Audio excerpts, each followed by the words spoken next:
आजच्या व्हिडिओमध्ये मी तुम्हाला आता आगामी झालेला आपला महिला विश्वचषक म्हणजे जो एक दिवसीय होता मी त्याच्याबद्दल मार्गदर्शन करतो, तर ऐकून घ्या, लक्षात असू द्या। या वर्षीचा जो वर्ल्ड कप बद्दल जर सांगायचं झालं, तुम्हाला सर्वांना माहिती आहे या वर्ल्ड कपची जी अंतिम मॅच होती किंवा शेवटचा सामना होता DY पाटील स्टेडियम नवी मुंबई या ठिकाणी झाला, तुम्हाला माहिती आहे।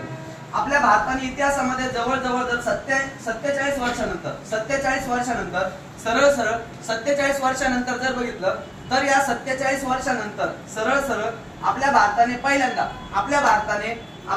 पहिल्यांदा हा विश्वचषक महिला म्हणून जिंकलाय, लक्षात असू द्या।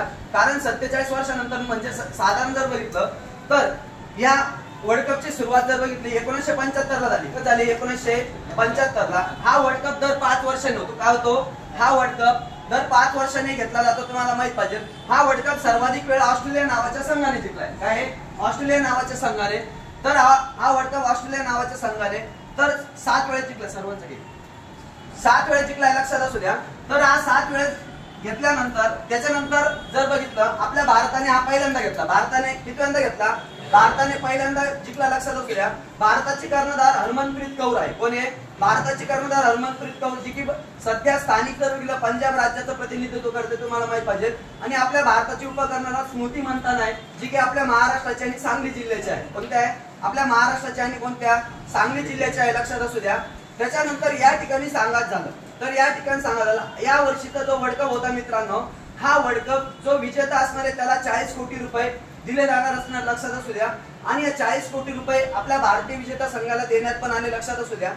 त्यानंतर आपल्या BCCI कडून काय? आपल्या BCCI कडून 125 कोटी रुपये देण्यात आले। किती? 125 कोटी रुपये देण्यात आले, हे पण तुम्हाला माहित पाहिजे, लक्षात असू द्या।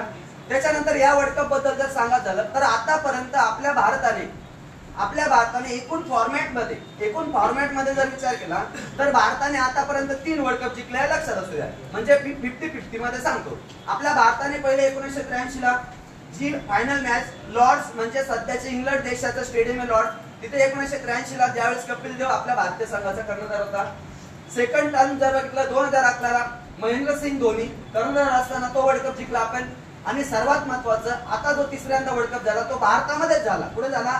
भारतामध्ये झाला। आणि त्याचा विजेता संघ सुद्धा कोण ठरला मित्रांनो? भारत देश ठरला, लक्षात असू द्या।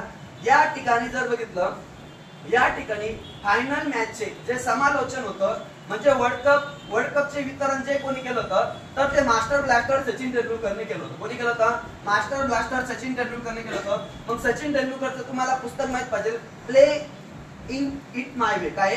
प्लेइंग इट माय वे हे सचिन तेंडुलकरचं पुस्तक आहे। आणि प्लेइंग टू विन हे सायना नेहवालचं पुस्तक आहे। कोणतं?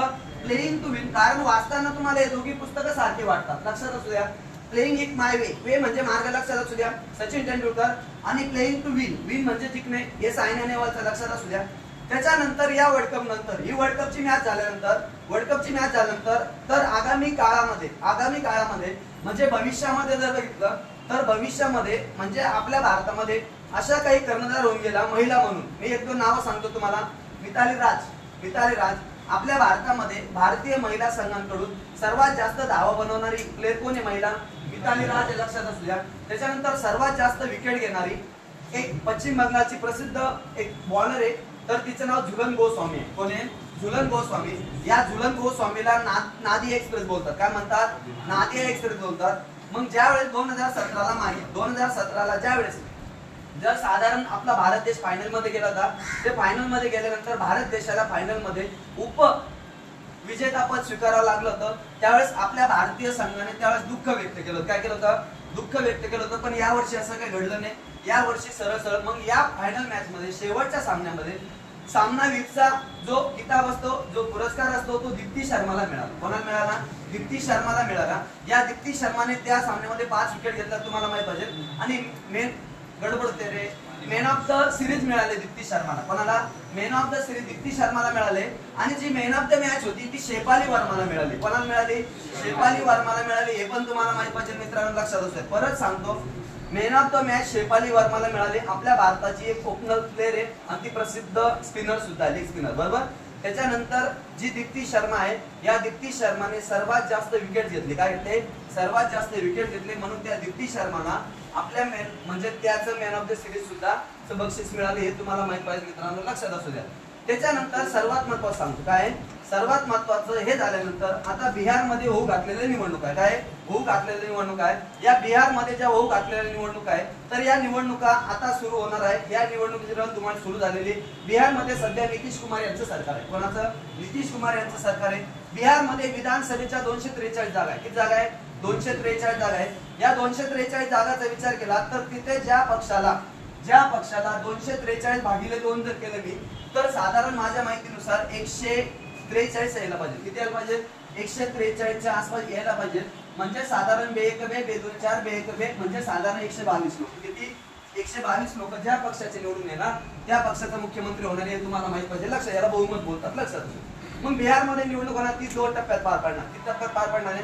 2 टप्प्यात पार पडणार. लक्षात असू द्या मित्रांनो, रोज मी असे नवीन व्हिडिओ घेऊन येणार आहे. त्याच्यामुळे लक्षात असू द्या चालू घडामोडी आता या व्हिडिओमध्ये मी तुमचे 4 ते 5 प्रश्न कव्हर केले.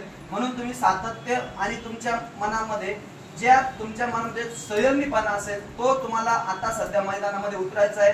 त्यानंतर तुम्हाला या आगामी 5-6 महिन्यानंतर तुमची परिस्थिती तुम्हाला स्वतःला बदलायची. किती महिन्यानंतर बोलतो मी? या 5-6 महिन्यानंतर. मी आज कसं आहे, मी 5-6 महिन्यानंतर माझं ओळख, माझी वेळ अशी काय, माझी ओळख वेगळी झाली पाहिजे. माझी ओळख काय झाली पाहिजे?